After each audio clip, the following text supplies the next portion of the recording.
Archeology, conspiracy, purple robe people, blah, blah, blah, blah, blah. What is going on? What can I share? What will I share?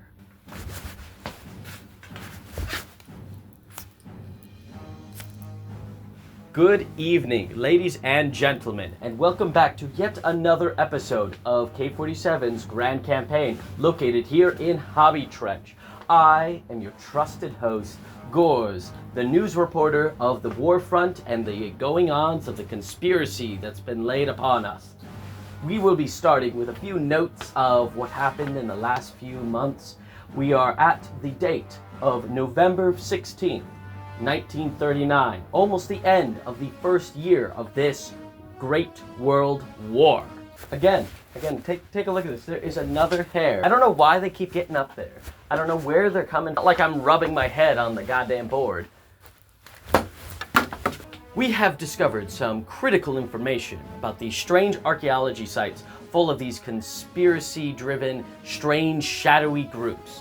We have discovered that these people have been finding these great black gates deep underground, made of a material that is as smooth and textured as obsidian, but as strong as hardened steel. Several of these locations we have found are in Antarctica, as well as other selective locations throughout the world.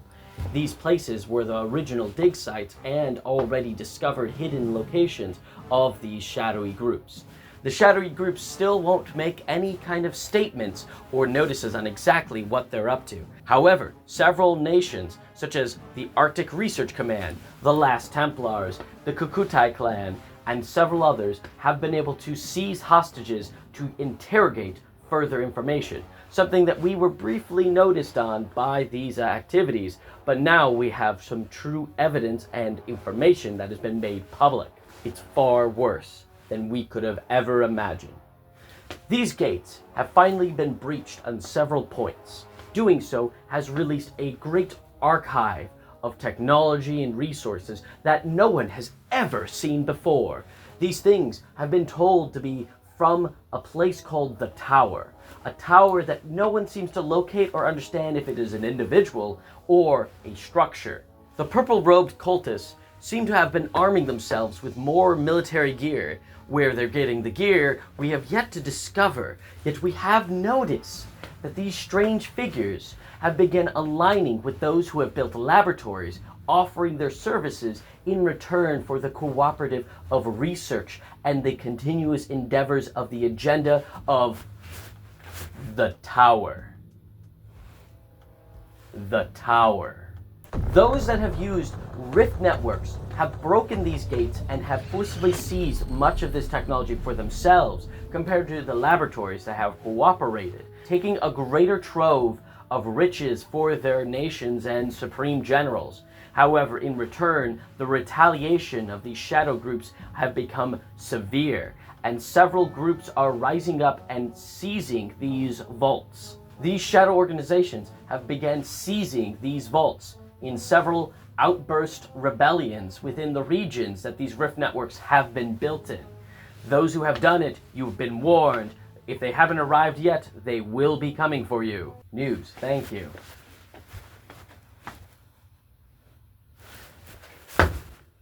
I forgot my line. News on the war front. We have here all the various schemes of many of these people. And now we will be going over them one by one to give you a clear report on what every Supreme General has been doing on their endeavors in this war.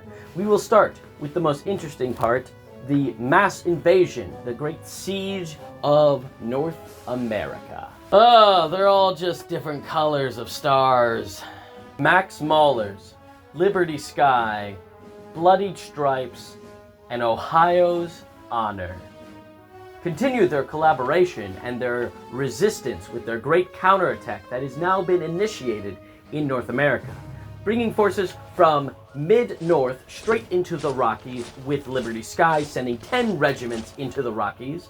We also have Max Mahler's building up 4 more regiments to a strength of 9 regiments strong in Texas. fortifying the Texas region. In doing so, Bloodied Stripes have built up several more regiments in Dixie, moving through Texas in the northern side, several of their forces being cut off at the area, going for the attempted counterattack in Rocky Mountains. However, at the same time, the Kokutai clan continues to press their attack.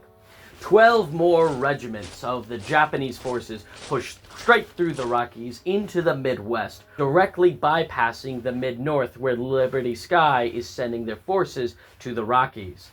They also reinforce the Rockies with another 12 regiments. And guess what? They're sending another 12 regiments straight into Texas again. They're also bringing in a reinforcement of 12 regiments to California. There is one kernel of hope that has been seeded throughout this nearly year-long siege of North America. Ohio's honor has retaken Mexico with no resistance. Kokutai clan sent all their forces to Texas, and they have been now cut off in any case if they were to be lost in that battle. With the reinforcements in California now, the Kokutai clan has built a rift network and still has a battle fleet remaining in the shores and port of the region, making any siege into the region supported by artillery and rift technologies. Godspeed, Americans. Meanwhile, on the eastern side of the world, the Kokutai clan reinforces several points on their island network, as well as in preparation of the Soviets from Arctic Research Command marching into Manchuria, spent 2 tons of supply and more manpower to dig in and prepare a massive ambush with howitzers and artillery guns, all within the dirt mounds and forests around Manchuria. The Soviets marching in were decimated, completely wiped out from their initial push. This showing the power of ambush tactics that the Japanese are now finally making utility of, now that they're on the defense more so than the attack.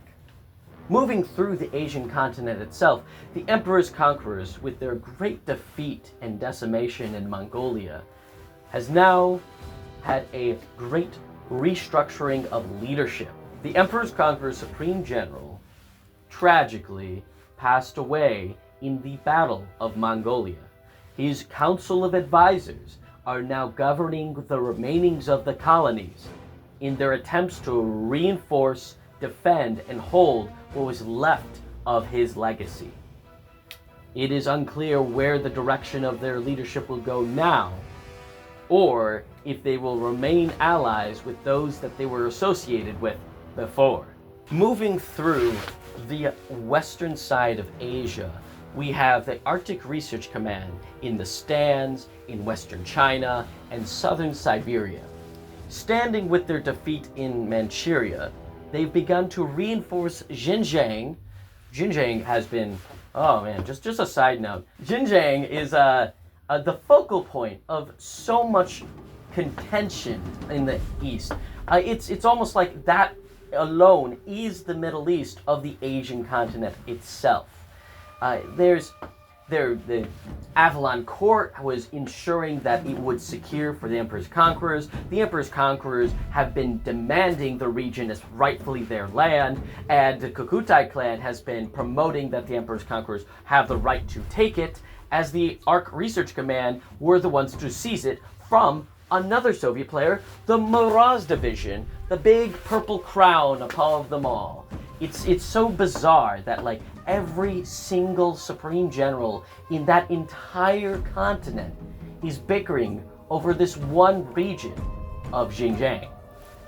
Until I get the sponsorship from my beloved warlords, please, I could always use the continuous support, and I would love to be sponsored by the people that I sell product for.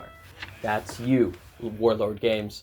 Let's just put all the Axis powers, except the Last Templars, we'll get to them, into all the same kind of section here.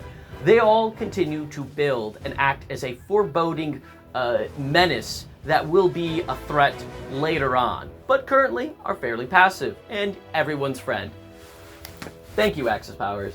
It's really funny. The Last Templars, Raja Sentry, and Project Colossus continue to hot potato the southern and eastern sides of Africa to the Middle East among each other constantly. For the last year, they've been fighting each other in different ways, collaborating with each other, betraying each other, and guess what's happening? Again, the Project Colossus and the Last Templars have made a truce and agreement to betray the Raja Sentry, as the Raja Sentry just did with the Last Templars just a few months ago. You know, you guys, you are aware that two of you are British and one of you is like an Axis power. Like, you are aware that the Last Templars is just playing off whoever's going to give them the most advantage. And the Raja Sentry, why are you instigating the World War? I mean, like, I get that the Kokutai clan wanted to seize a continent and had the opportunity to attempt it, which they're very well succeeding. But, like, Raja Sentry, you expand into South Africa, you got Egypt, you're moving into Sudan, and now you're trying to push attacks on every region and reinforce. And then also down here in Australia, what's going on down here? What is going on down here? Raja Sentry, what? Aren't you Indian? Why aren't you focusing on India, where the Court of Avalon is just vibing? Like, why are you attacking the Royal Court? Another British player. It's almost like the only thing you hate more than being British is other British people. Honestly, you know what? Now that I've said it out loud, that makes a lot of sense. Continue your endeavors. We all salute you for it. Speaking of a previous victim of the Raja Sentry, the Royal Tin Men have been a great tragic story for us for the last several months. We have great news. With their code-breaking, desperate efforts, they are starting a great counterattack, marching forces of dozens of regiments into South Aussie, into the Outback, as well as making great efforts with artillery striking and marching into New South Wales. I'm so glad I got that on a first try. Trying to say that name I've struggled saying that name many times. We did mention it just slightly before.